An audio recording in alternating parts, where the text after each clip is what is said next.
Mesdames, Messieurs, bonjour à tous et bienvenue à ce 7e point de presse du ministère des Armées. Je commencerai classiquement par vous présenter les points saillants de l'agenda du ministre des Armées, M. Sébastien Lecornu, ainsi que ceux des agendas des deux secrétaires d'État, Mme Patricia Mirallès, qui est chargée des anciens combattants et de la mémoire auprès du ministre des Armées, et Mme Sarah El Haïry, qui est chargée de la jeunesse et du service national universel, auprès de M. Sébastien Lecornu et du ministre de l'Éducation nationale. Je ferai ensuite le point sur les actualités des armées, avant de céder la parole au général de division Philippe Adam, commandant de l'espace, qui vous présentera l'exercice Astérix 2023 et ses premiers enseignements. Le colonel Pierre Godillère, porte-parole de l'état-major des armées, vous présentera ensuite le point de situation hebdomadaire des opérations militaires françaises. Je commence par l'agenda de M. Sébastien Lecornu. Mardi, le ministre a participé à la séance de questions au gouvernement à l'Assemblée nationale. Il s'est ensuite entretenu avec le général Milan Mosilovic, qui est le chef d'état-major des forces armées serbes. Il a assisté hier au Conseil des ministres avant de se rendre au Sénat pour la séance de questions au gouvernement. Le ministre a ensuite été auditionné par la Commission de la Défense nationale et des forces armées de l'Assemblée nationale. Il clôturera demain le séminaire interarmé des grandes écoles militaires, dont le thème cette année est le suivant: l'officier au service de la nation dans le monde du XXe siècle. De son côté, Patricia Mirallès a rendu visite lundi aux équipes du Musée national de la marine à Paris. Elle a participé mardi aux célébrations des 135 ans de la Fondation nationale André Maginot et au lancement de la bande dessinée de cette même fondation. Elle a également participé aux 2 séances de questions au gouvernement, mardi à l'Assemblée et mercredi au Sénat. Elle se rendra demain au gala en faveur des blessés militaires et de leurs familles, gala qui se tient au Musée de l'air et de l'espace au Bourget. Dimanche, elle sera à la Nécropole nationale de Notre-Dame-de-Lorette, dans le Pas-de-Calais, pour la Journée nationale du souvenir en mémoire des victimes civiles et militaires de la guerre d'Algérie et des combats en Tunisie et au Maroc. La tenue de cette cérémonie à Notre-Dame-de-Lorette, une première, correspond à la volonté de la secrétaire d'État de territorialiser les grandes cérémonies nationales. Elle souhaite en effet que ces moments de commémoration ne se déroulent plus uniquement à Paris, dans la capitale, mais dans toute la France, en métropole comme en Outre-mer. Enfin, dernier point sur les agendas avec celui de Mme Sarah El Haïry. Elle a poursuivi tout au long de la semaine ses consultations sur le service national universel avec des représentants syndicaux et associatifs, ainsi qu'avec des parlementaires. Elle a également assisté aux 2 séances de questions au gouvernement de la semaine. La secrétaire d'État interviendra aujourd'hui à 18h30 lors de l'événement organisé par l'ISREM et plusieurs cercles de réflexion sur le thème de la place des femmes dans l'expertise stratégique. Pardon, j'ai dit ISREM, il s'agit bien sûr de l'IRSEM. S'il n'y a pas de questions sur les agendas, je passe au sujet d'actualité et je commence par la nomination publiée hier au Journal officiel de l'ingénieur général de l'armement Patrick Aufort, qui a donc été nommé directeur de l'Agence de l'innovation de défense. Il était depuis octobre 2020 le directeur adjoint de l'AID, puis le directeur par intérim depuis le 1er août 2022, à la suite de la nomination d'Emmanuel Kiva comme délégué général pour l'armement. Je vous parlais la semaine dernière de la livraison à l'armée de l'air et de l'espace du premier Rafale au standard F4.1. Je peux vous annoncer aujourd'hui que la Direction générale de l'armement, la DGA, a prononcé ce lundi la qualification de l'appareil. Ce nouveau standard, je vous l'ai déjà dit, apporte des évolutions capacitaires majeures dans le domaine du combat aérien. L'intégration du viseur de casque Scorpion, des améliorations de la conduite de tir pour l'utilisation du missile Météore, ou encore l'évolution des algorithmes de détection passive des menaces. Il dispose en outre de capacités accrues d'échange de données avec les autres appareils et le sol, afin de gagner en performance globale lors des engagements aériens. Ce standard F4.1 permet de bénéficier de l'intégration de l'armement A2SM 1000 kg à guidage GPS laser, j'en ai parlé ici il y a 3 points de presse, d'une plus grande protection face aux menaces cyber et de nouvelles fonctions pour les capteurs Thalios, OSF et RBE2. L'ensemble des Rafales de l'armée de l'air et de l'espace, ainsi que ceux de la Marine nationale, seront progressivement rétrofités avec ce nouveau standard. L'expérimentation opérationnelle a débuté et un premier embarquement à bord du porte-avions Charles de Gaulle est prévu dans ce cadre au cours du printemps. Dernière annonce capacitaire aujourd'hui, elle concerne une nouvelle livraison de fusils d'assaut HK416. La DGA a en effet réceptionné les 1000 premiers fusils de l'année 2023 sur les 8660 qui sont attendus. Ils permettront ainsi de franchir le jalon du programme de livraison du 70 millième sur une cible totale de 117 000 d'ici à 2028. Même si vous les connaissez déjà, il n'est jamais inutile de rappeler les caractéristiques de ce fusil d'assaut. C'est plus qu'un fusil d'ailleurs, c'est un véritable système d'armes qui est compatible avec les équipements félins du combattant, qui est évolutif, capable d'intégrer les nouvelles technologies à venir, et en particulier dans le domaine des optiques de jour et de nuit et des aides à la visée. D'un calibre autant de 5,56 mm, il dispose d'une capacité de lance-grenade à basse vitesse, il est facile d'emploi, il est précis, il est robuste et il est fiable. Et il se décline en deux versions, une version standard pour les unités d'infanterie et une version plus courte pour les autres unités, les unités d'appui et de soutien. Je reviens à la DGA, mais cette fois-ci non pas dans le domaine capacitaire, mais pour vous parler de la présentation de la vision stratégique d'Emmanuel Kiva, qui est délégué général pour l'armement. Il a présenté sa vision stratégique pour la transformation de la DGA avant-hier, mardi. Cette vision stratégique s'articule autour de la redéfinition des 5 missions de la DGA. La première, équiper et soutenir les armées de façon souveraine en assurant la maîtrise d'œuvre étatique du système de défense. La seconde, fournir une capacité d'anticipation stratégique, technologique et industrielle qui concourt à la défense et à la sécurité nationale. La troisième, promouvoir une approche pragmatique de la coopération et soutenir les exportations. Quatrième, orienter et soutenir la base industrielle de défense dans une logique de souveraineté. Cinquième, maintenir le fondement de la dissuasion nucléaire et développer la capacité cyber du ministère des Armées au profit de la sécurité nationale. Cette vision stratégique souligne aussi que le succès de la DGA repose en premier lieu sur l'expertise et sur l'engagement de ses 10 000 agents militaires et civils, essentiellement ingénieurs et techniciens. La DGA doit donc continuer à relever le défi majeur et permanent qui est d'attirer de nouveaux talents et de rester ouvert à la jeunesse. Dans un tout autre domaine, je passe de la DGA à la Légion étrangère pour vous parler cette année du thème qui constituera le fil rouge des événements de la Légion étrangère et qui sera Monsieur Légionnaire. Monsieur Légionnaire, c'est une référence au livre éponyme du général Jean Allot qui a été publié en 1994 afin de rendre hommage aux étrangers venus de tous les horizons pour rejoindre les rangs de la Légion étrangère. 3 événements sont organisés par la Légion étrangère et qui cette année se dérouleront sur cette bannière et sous ce thème.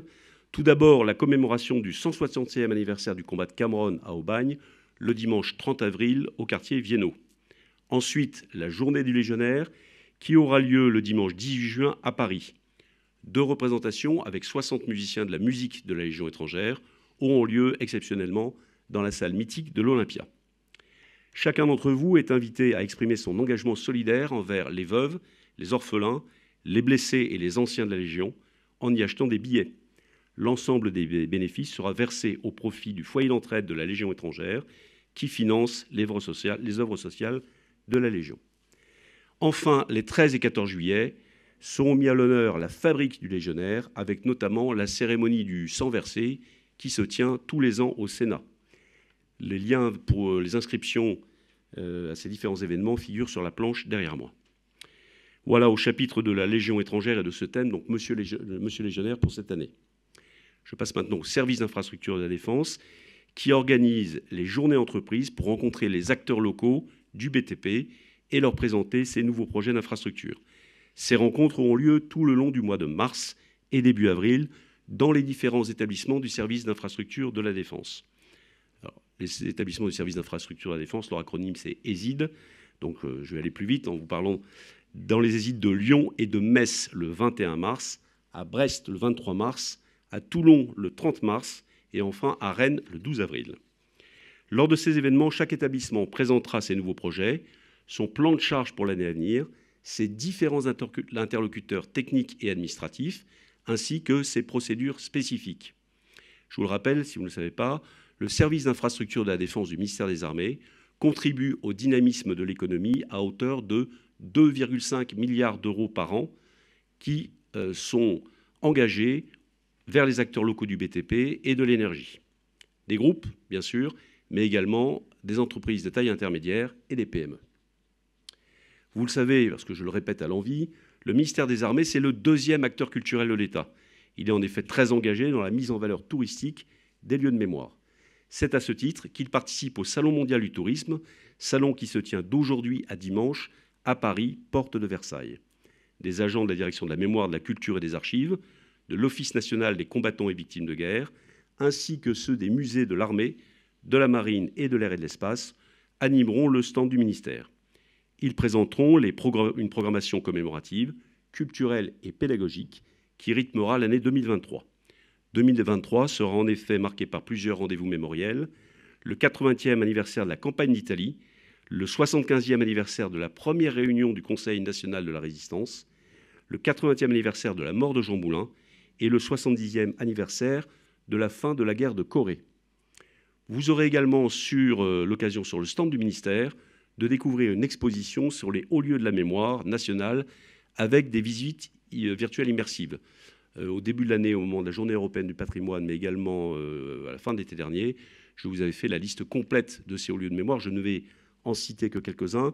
Il y a d'abord 10 hauts lieux de la mémoire nationale, 290 nécropoles, 2170 carrés militaires, 1000 lieux de mémoire dans environ 80 pays, 18 musées de la Défense, dont 7 sont dotés de l'appellation Musée de France. Nous l'avons déjà évoqué plusieurs fois au fur et à mesure de son périple. Première en date a eu lieu jeudi 9 mars la cérémonie de prise d'armement pour essai de l'équipage du patrouilleur outre-mer Terieru Iterai. Je demande pardon aux Polynésiens que ma prononciation pourrait choquer. C'est le second de série de la classe Félix Éboué.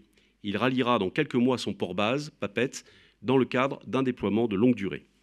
Parallèlement, à l'autre bout du monde, le premier de série des patrouilleurs outre-mer, l'Auguste Bénébig, est arrivé hier à Papeete et il fera escale jusqu'au 20 mars. Il continuera par la suite son déploiement longue durée jusqu'à son port-base de Nouméa, en passant par Wallis et Futuna. Les patrouilleurs outre-mer sont le symbole du renouvellement capacitaire outre-mer engagé par la loi de programmation militaire en cours. Ils ont vocation à remplacer les patrouilleurs de type 400 tonnes, P400, en Nouvelle-Calédonie, en Polynésie et à La Réunion. Ces nouveaux patrouilleurs disposent d'une autonomie et d'une élongation accrue afin de couvrir les vastes zones économiques européennes de nos territoires ultramarins et assurer des missions de souveraineté. La surveillance des approches maritimes, la police des pêches, la lutte contre le narcotrafic, les missions de sauvetage et enfin l'assistance aux populations. Y a-t-il des questions sur les actualités du ministère ou les agendas, en commençant par la salle? Monsieur Samama. Bonjour, donc Pascal Samama, BFM Business. Et au sujet des Rafales, c'est le délai des appareils qui seront rétrofités et le nombre d'appareils. Juste cette précision. Alors, je vais laisser la parole à l'armée de l'air et si le colonel Dubo n'a pas le chiffre en tête, on reviendra vers vous.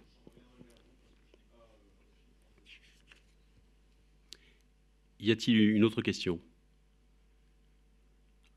En audio? Très bien, nous allons passer au focus thématique, aujourd'hui consacré à l'exercice Aster-X, exercice spatial unique en son genre, et en Europe. Il s'est achevé vendredi dernier, il avait débuté le 23 février, presque un an jour pour jour après le début de la guerre en Ukraine. Rappelons que ce conflit avait débuté par une attaque des Russes sur les moyens spatiaux ukrainiens. Il conforte donc le ministère dans son constat d'une intensification des menaces liées à l'espace et de la recrudescence d'actes inamicaux dans ce milieu. Lancé en 2019 en même temps que le commandement de l'espace, la stratégie spatiale de défense répond à deux objectifs. D'abord, faire face aux menaces émergentes et pouvoir défendre dans l'espace nos intérêts spatiaux sur ce nouveau front. Enfin, saisir les opportunités permettant de construire notre autonomie stratégique. Cette montée en puissance doit également permettre l'intégration des opérations spatiales militaires dans un contexte multimilieu et multichamp. Et par ailleurs, l'utilisation de l'espace est largement tributaire des réseaux numériques. C'est avec ces différents paramètres qu'a été conçue la 3e édition de l'exercice Astérix, dont le général Adam va maintenant vous parler. Et mon général, je vous cède la parole.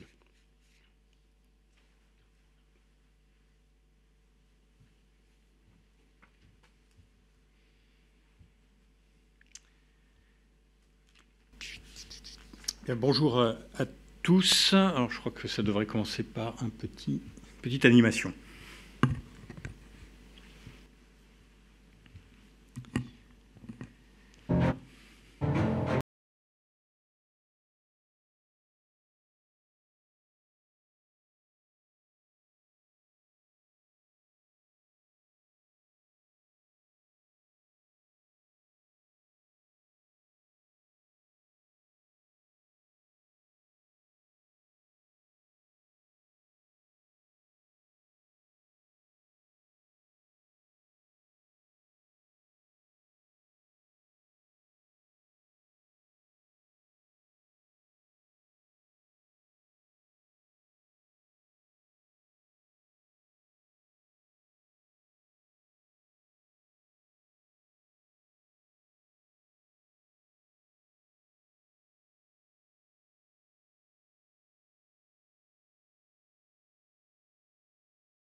Bien, je suis très heureux d'avoir l'occasion d'intervenir devant vous pour vous présenter l'exercice Astérix organisé par le commandement de l'espace et qui s'est tenu sur le site du CNES à Toulouse et qui s'est achevé le 10 mars dernier.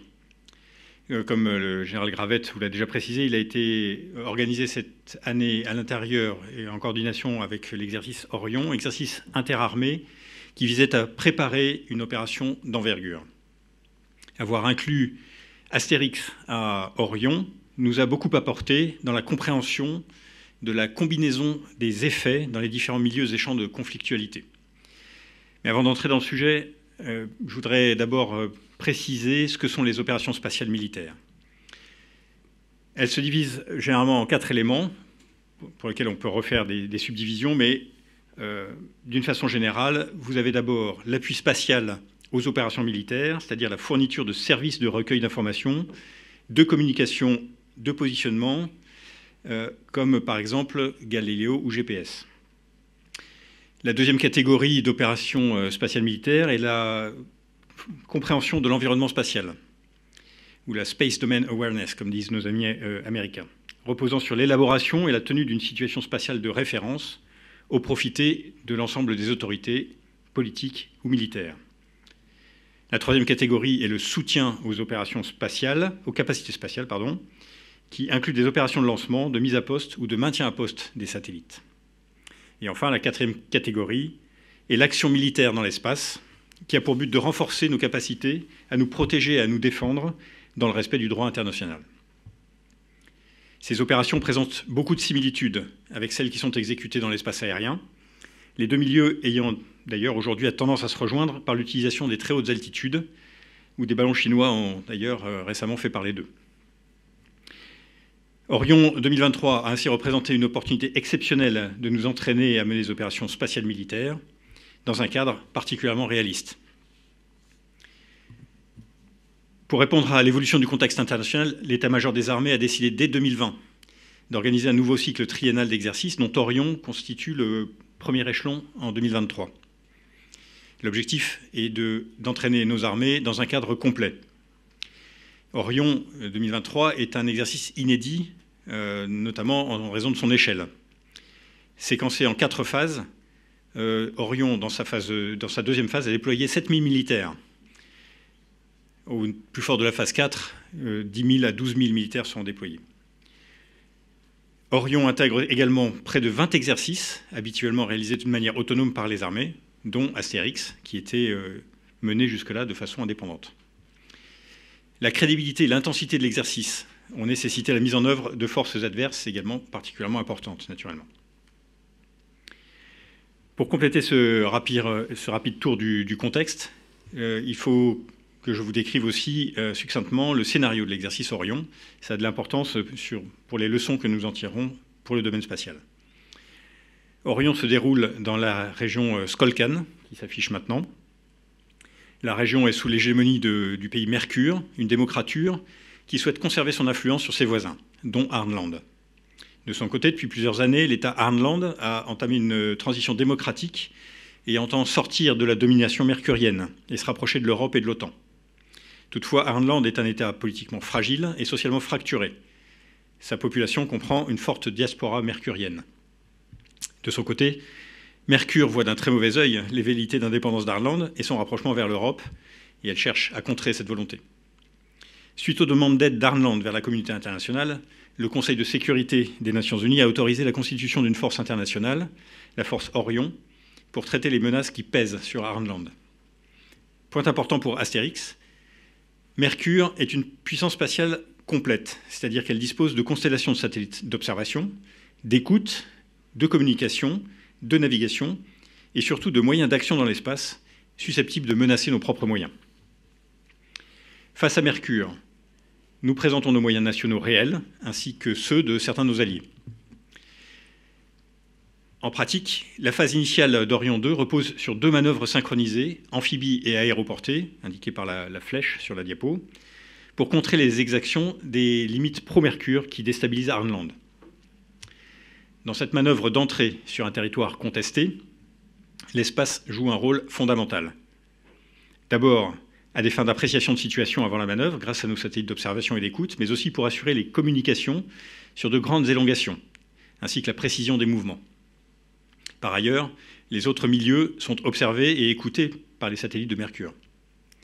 Vous l'aurez compris, dans ce scénario, la composante spatiale a dû déployer tout son savoir-faire.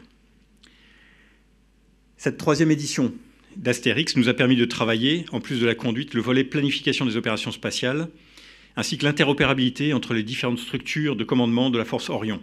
Et c'est une véritable nouveauté cette année. Pour jouer Astérix, nous ne disposions pas de tous nos moyens d'aide au commandement qui seront progressivement livrés dans les années qui viennent. Nous avons dû utiliser des systèmes palliatifs et simuler les mouvements des satellites joués pendant l'exercice. L'expertise du personnel du CNES a par ailleurs été précieuse pour tenir compte de l'ensemble des contraintes et des difficultés du scénario. Quelques chiffres résument Astérix, vous en avez quelques-uns sur la diapo devant vous. D'abord, Astérix s'est déroulé en temps réel et non plus en temps accéléré comme lors des précédentes éditions, en raison de la nécessaire synchronisation avec les éléments déployés, au bénéfice du réalisme de l'ensemble des procédures qui ont été jouées. Le scénario d'Astérix 23 inclut 23 événements spatiaux, 17 qui étaient réellement à vocation multimilieu ou multichamp, intégrés dans Orion, et 6 qui avaient des objectifs plus propres au domaine spatial.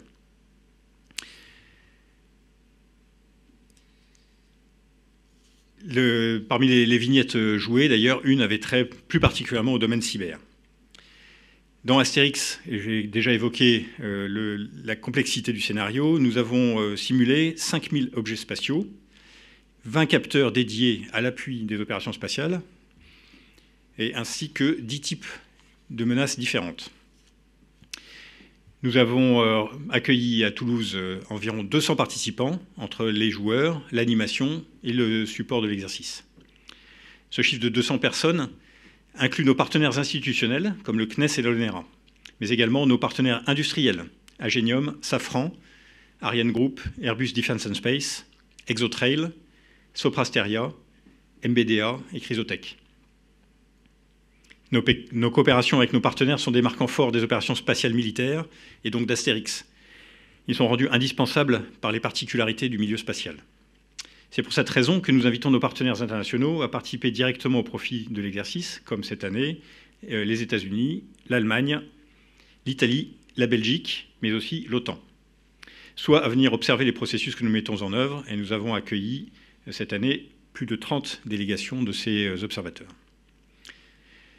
Dans l'avenir, nous souhaitons pouvoir accueillir plus de joueurs internationaux afin de renforcer notre savoir-faire au contact de leur propre expertise. Notre montée en puissance s'effectue de manière progressive et c'est pourquoi nous ne serons pas capables de répondre en une seule fois à toutes les sollicitations que nous avons déjà. Nous élargirons donc l'audience d'Astérix progressivement d'ici 2030 environ, et probablement au-delà. L'espace est avant tout un domaine numérique également, et les compétences associées sont très pointues. Nous devons souvent chercher ce qui nous manque chez nos partenaires commerciaux, et c'est pour cette raison que vous verrez des industriels travailler très étroitement avec nous. Cette implication de nos partenaires commerciaux est cruciale, car elle nous permet de nous appuyer sur un plateau technique spécialement conçu, enrichi de nouvelles fonctionnalités chaque année, et qui améliore le partage d'informations entre tous les utilisateurs de l'espace.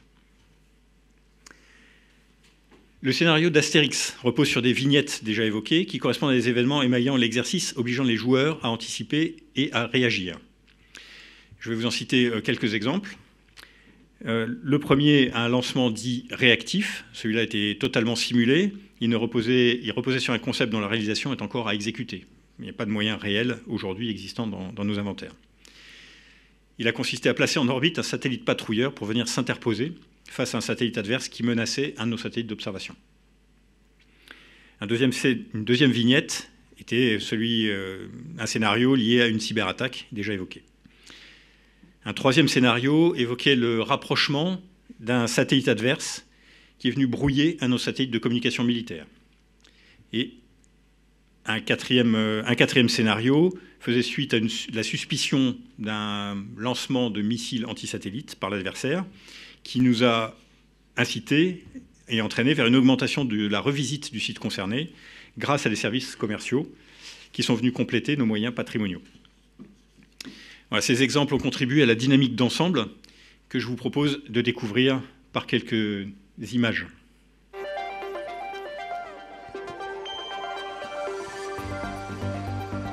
L'exercice Astérix est l'exercice spatial du commandement de l'espace, la 3e édition en 2023. Et donc il y avait la particularité cette année d'être intégré à l'exercice Orion. Donc nous étions le Space Component Command, la composante spatiale de l'opération, située ici à Toulouse, auprès du CNES. Cette année, le fait d'opérer auprès des autres armées, armées de l'air, terre, marine, du cyber et également de la lutte informationnelle, a été vraiment la nouveauté. Un gros volet du spatial qui est l'appui spatial aux opérations, dans lequel on contribue en fournissant de l'image, de l'écoute, des communications ou des données de localisation. Ça permet aux forces de connaître, anticiper la manœuvre, de se localiser, de synchroniser les manœuvres.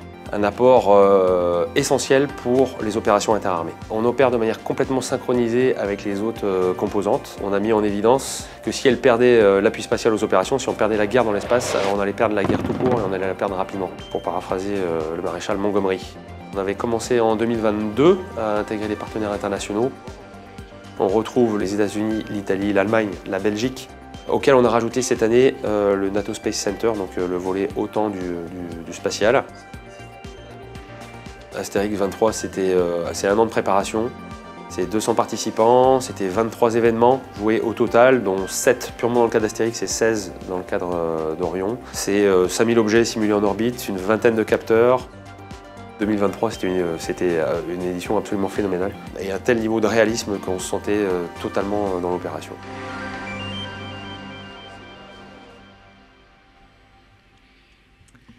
Vous avez noté la différence avec les images du teaser, qui étaient évidemment tirées d'Astérix 22, et une différence dans la physionomie des joueurs qui ne vous aura pas échappé. Mais maintenant, je voudrais vous présenter rapidement les quelques enseignements que nous tirons d'Astérix 23, qui reposent vraiment sur une très bonne intégration dès le départ de la composante spatiale dans les cycles de décision, de planification et de conduite des opérations interarmées. Cette intégration a permis d'élever de manière significative le niveau de compréhension par l'ensemble des joueurs du rôle de la composante spatiale et des enjeux associés pour les forces armées. Ce constat a été mis en évidence à l'un des moments les plus critiques qui ont suivi le début de la présence de la force Orion sur le territoire d'Arnland, lorsqu'il est apparu clairement que pour conserver l'initiative, il était essentiel de préserver notre liberté d'action dans l'espace, fortement contestée par Mercure. Autrement dit, et en paraphrasant et pour reprendre ce qu'a dit tout à l'heure le colonel Bourdeloup, tout le monde a compris que si on ne s'occupait pas de l'espace, nous allions perdre la guerre et la perdre très vite. Face à cette menace, la force Orion a choisi de réduire les capacités spatiales adverses en affaiblissant physiquement son segment sol. L'opération montée entièrement durant l'exercice, qui n'était pas prévue dans le scénario initial, a été appelée Gravity. Une référence qui ne vous échappera pas.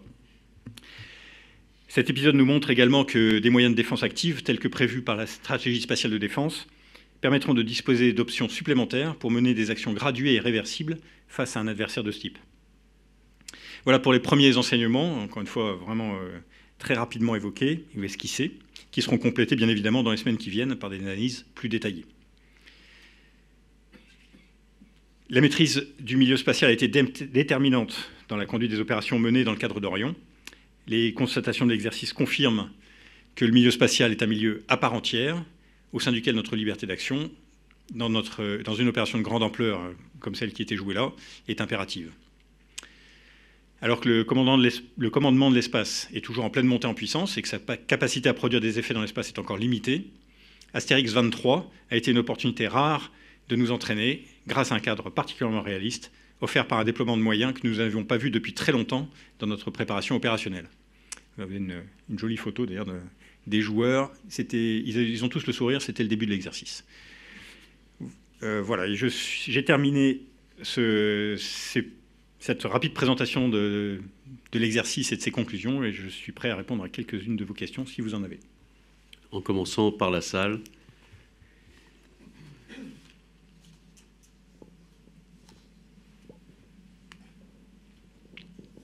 Bonjour, Pascal Samama, BFM Business. Au-delà de l'exercice, le spatial repose sur des lancements.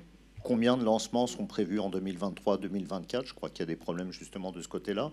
D'autre part, il y a un rapport qui est sorti aux États-Unis sur pardon, les lancements chinois. La Chine est devenue le premier lanceur défense de satellites devant les États-Unis et bien au-delà de la Russie. Le Pentagone s'inquiète d'armes de destruction spatiale. J'aimerais avoir votre réaction et savoir comment la France se situe à ce niveau-là, dans ces enjeux. Merci. Alors, les lancements prévus, c'est pas un grand mystère. Cette année, à Kourou, pour l'instant, 2 lancements sont planifiés. Et le reste dépendra de la remise en service en opération de Vega.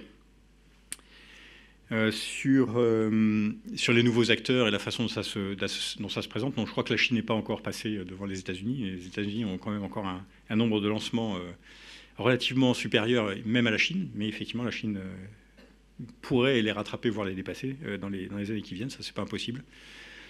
C'est quelque chose qui préoccupe beaucoup les Américains, évidemment. Voilà, et surtout, eh bien, la réaction face à ça et la position de la France, c'est celle que je vous ai décrite, c'est-à-dire l'apparition de la nécessité, la réalisation de la nécessité de s'occuper de sûreté dans l'espace et d'y faire quelque chose et d'y apporter la présence qui est garantie aujourd'hui par le CDE. Le CDE qui est chargé de mettre en œuvre cette stratégie de défense. Donc, comme je vous l'ai dit, aujourd'hui, la stratégie de 2019, elle a tracé la voie. Rien ne permet de la remettre en question. Et je vous l'ai expliqué, il faut effectivement qu'on améliore nos moyens dans quelques directions et qu'on rende ça plus efficace dans l'intégration notamment des effets des différentes composantes. Voilà. Donc les opérations spatiales ne sont pas une nouveauté, évidemment. On utilisait les satellites pour des missions militaires depuis longtemps. Et ce qui est nouveau, c'est que maintenant, il faut être un peu plus précis, actif, prudent dans la façon dont on l'utilise et être prêt à réagir, comme je vous l'ai dit. On a exploré quelques voies de le faire pendant Orion, mais il faut aussi, je pense, penser à des moyens complémentaires qui permettent de disposer de plus de possibilités de réaction. Et ça, c'est aussi clairement défini dans la stratégie de défense spatiale.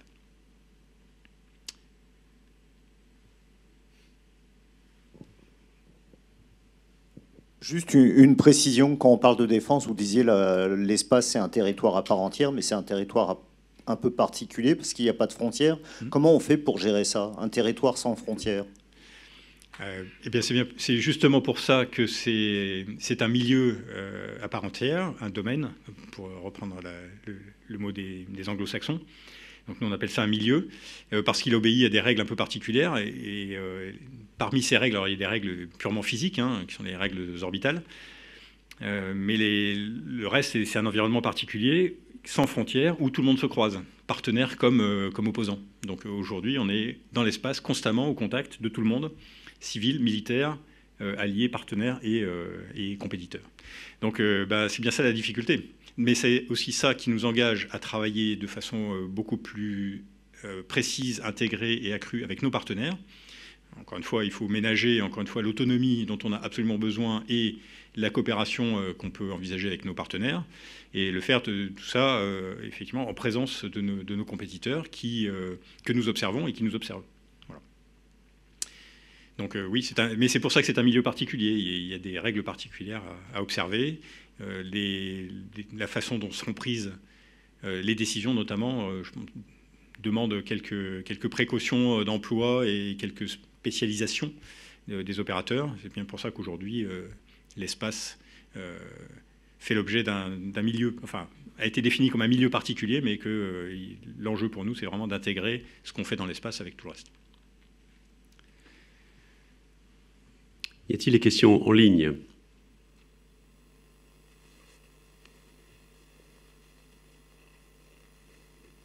En général, vous avez semblé avoir été très clair et très complet. Merci beaucoup et merci de votre disponibilité puisque vous devez nous quitter rapidement. On reviendra sur l'exercice Astérix 2024 avec de nouveaux enseignements, j'imagine, mais c'est quelque chose qu'on suit et dont on parle ici très régulièrement. Merci, mon général. Le colonel Gaudière, porte-parole de l'état-major des armées, va maintenant vous faire le point hebdomadaire sur les opérations militaires françaises.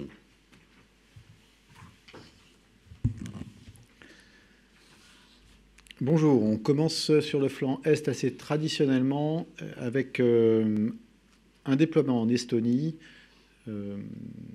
du 13 au 16 mars d'une vingtaine de véhicules blindés multirôles Griffon ainsi que des blindés AMX-10 RC en gare de Tapa, et je vous propose de le découvrir par un petit film.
Et voilà, donc l'arrivée de ces moyens, les derniers ce matin même, permettent de démontrer la solidarité de la France auprès de ses alliés, notamment en Estonie, où les militaires de la mission Lynx mettent désormais en œuvre les moyens les plus récents de l'armée de terre.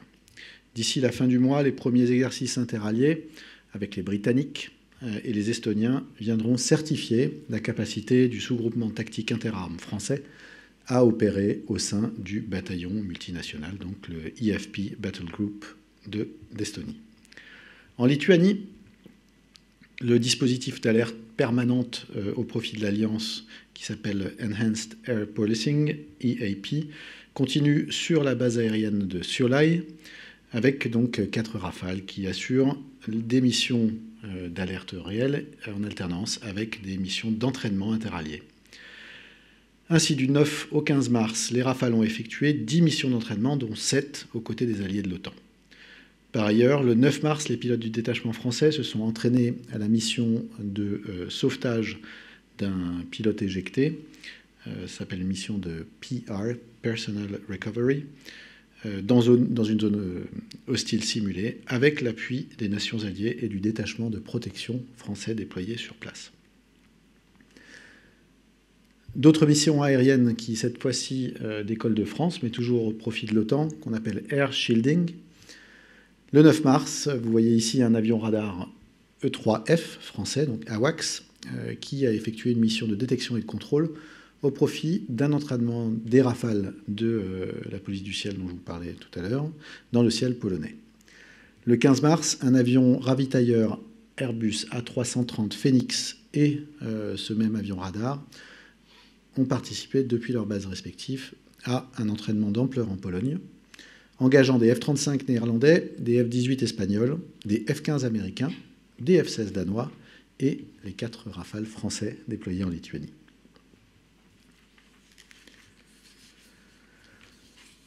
En Roumanie, renforcement de l'interopérabilité au sein du bataillon Aigle. Et le mandat Aigle, précisément, s'achève pour ceux qui étaient déployés depuis 4 mois. Les militaires sont donc en période de relève. Et ce détachement a été particulièrement marqué, vous vous en rappelez, en novembre, par l'arrivée de capacités blindées, dont les chars Leclerc et les VBCI, les véhicules blindés de combat d'infanterie, ainsi que des lance-roquettes unitaires. Et donc ce détachement est relevé par d'autres militaires et le matériel reste sur place, bien entendu. Tout au cours de ce mandat, il y a eu de nombreux exercices interalliés qui ont permis la montée en puissance de ce bataillon, tout d'abord à Chinku, puis sur des terrains de manœuvre qui n'avaient pas été encore éprouvés, avec des exercices de tir interalliés inédits et du matériel majeur sur le flanc est de la Roumanie. En outre, le 12 mars, un peloton de l'armée luxembourgeoise est arrivé en Roumanie en vue de son intégration le 21 mars à la compagnie néerlandaise de reconnaissance du bataillon. On passe en Afrique. Du côté des forces françaises qui sont déployées au Sahel, tout d'abord au Niger, avec une forme de bilan pour une opération qui s'est déroulée du 10 au 28 janvier, une opération nigérienne, avec un partenariat militaire, opérationnel et de combat entre les forces nigériennes donc, et les forces françaises qui y sont déployées. Cette opération a été l'occasion pour les forces nigériennes et françaises de concrétiser l'entraînement et le partenariat qui a pour objet les troupes aéroportées et qui avait été amorcé dès le début du mois de janvier. La mise en place opérationnelle de parachutistes vient donc conclure plusieurs semaines d'entraînement et a permis de gêner les flux logistiques des groupes armés terroristes. L'opération Ouragan a rempli les objectifs fixés par le partenaire nigérien, mener des actions de combat autonomes, synchroniser les moyens et mettre en œuvre un poste de commandement conjoint nigérien et français. Au Tchad, partenariat militaire opérationnel là dans le domaine des blindés, avec du 6 au 16 mars, un sous-groupement tactique interarmes qui a organisé un entraînement avec les soldats du 4e groupement blindé à Roux, des forces armées tchadiennes. Et dans le cadre de ce PMO, donc de partenariat militaire opérationnel, cet entraînement a bénéficié à 34 militaires tchadiens, officiers, sous-officiers et militaires du rang, sans oublier nos propres soldats qui ont participé et à qui ces entraînements sont tout aussi profitables. Les militaires tchadiens ont suivi une instruction sur engin blindé à roues que vous voyez ici, un ERC 90 Saguet. Cette séquence s'est conclue par une séance de tir conjointe aux armes légères d'infanterie sur le pas de tir de Massaguet, au nord-est de N'Djamena. Ainsi, les éléments français qui sont déployés soit au Tchad, soit au Niger continuent d'appuyer les forces armées locales en fonction des besoins qui leur sont exprimés et des demandes à long terme ou à court terme. Dans le golfe de Guinée, des opérations de recherche et de sauvetage en mer, avec, dans la nuit du 8 mars, à la suite d'un naufrage au large de Libreville, dans l'estuaire du Como, le concours des éléments français au Gabon qui ont proposé aux autorités gabonaises un hélicoptère Fennec de la base aérienne 105 commandant Pidou pour participer aux opérations de sauvetage. Cet hélicoptère a embarqué à son bord un officier de liaison de la marine gabonaise chargé de coordonner l'action aérienne et maritime.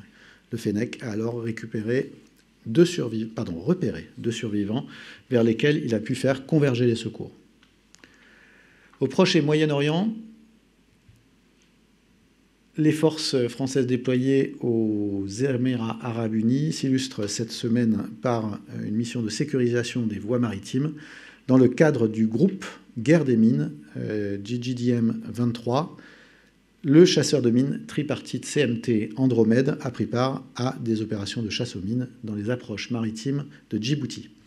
Les relations historiques entre la France et Djibouti et la bonne interopérabilité entre les deux marines ont permis, cette année encore, à un chasseur de mines de vérifier les fonds des principales routes maritimes de cette zone stratégique. Océan Indien, avec la poursuite du déploiement opérationnel du groupe Jeanne d'Arc 2023, du 6 au 9 mars, le porte-hélicoptère amphibie Dixmude et la frégate Lafayette, donc, qui constituent le groupe et qui sont engagés dans la mission Jeanne d'Arc 2023, ont fait escale à Cochin, en Inde. Et sur cette même période, les soldats du groupement tactique embarqué à bord du Dixmude ont rejoint la 91e brigade d'infanterie indienne à Trivandrum dans le cadre de l'exercice Fringex 23. Les militaires indiens et français ont partagé leur savoir-faire dans le domaine du tir au combat, des manœuvres tactiques et de l'aguerrissement en jungle.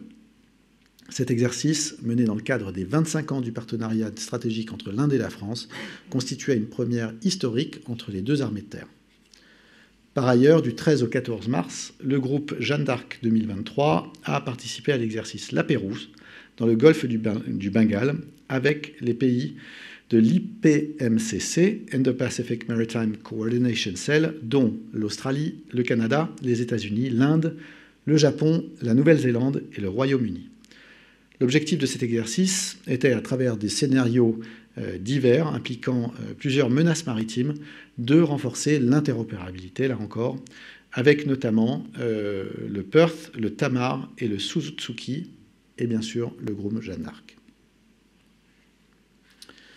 Sur le territoire national, en Polynésie française, le 9 mars, à l'occasion de ce déploiement, la frégate de surveillance prairiale a été ravitaillée à la mer par un bâtiment de soutien américain, le USNS Wally Schirra, lui permettant de recompléter ses stocks de carburant et de vivres, tout en renforçant son interopérabilité avec la marine américaine. Le Prairial a ensuite effectué la première escale de sa mission à Koror, au Palaos.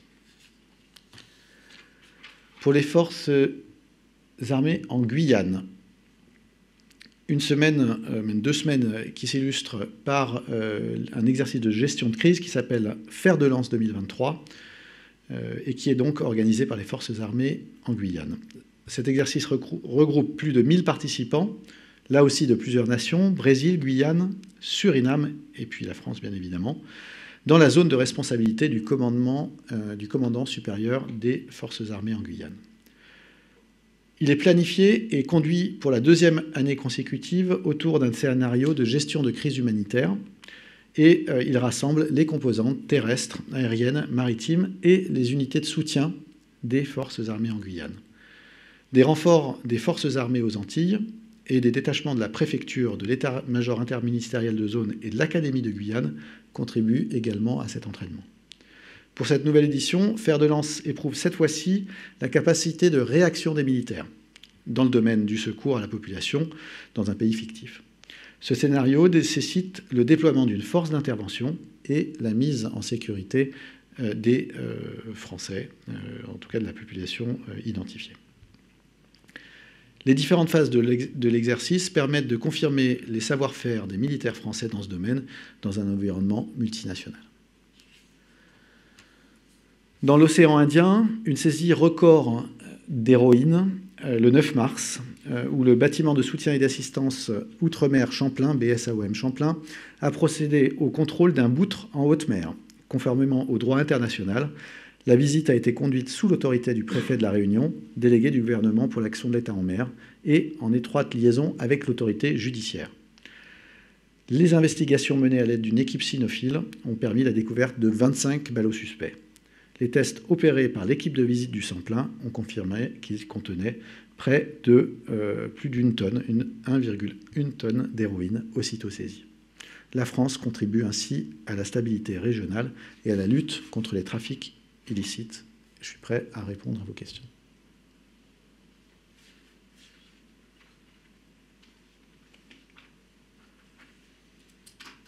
Des questions en audio?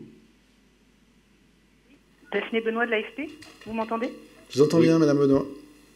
Oui, bonjour colonel.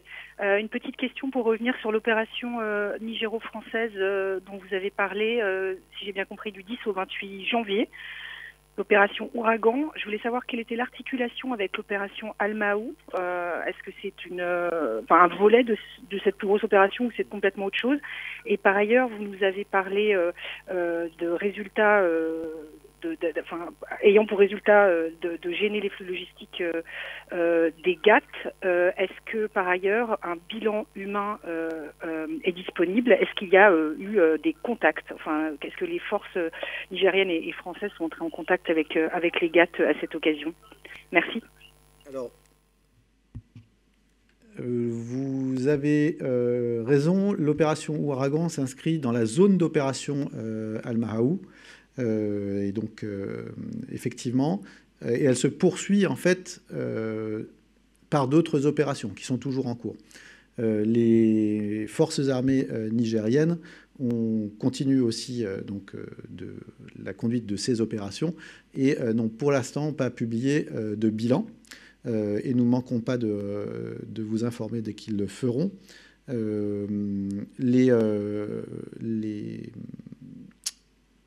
Des images, on leur a demandé notamment de pouvoir illustrer ceci avec des images qu'on vous proposera dès qu'ils auront acquiescé à cette demande.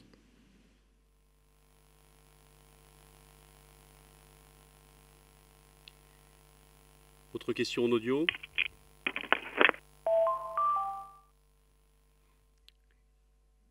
A priori non. Merci beaucoup mon colonel. Merci à tous. Je vous souhaite une bonne fin de journée.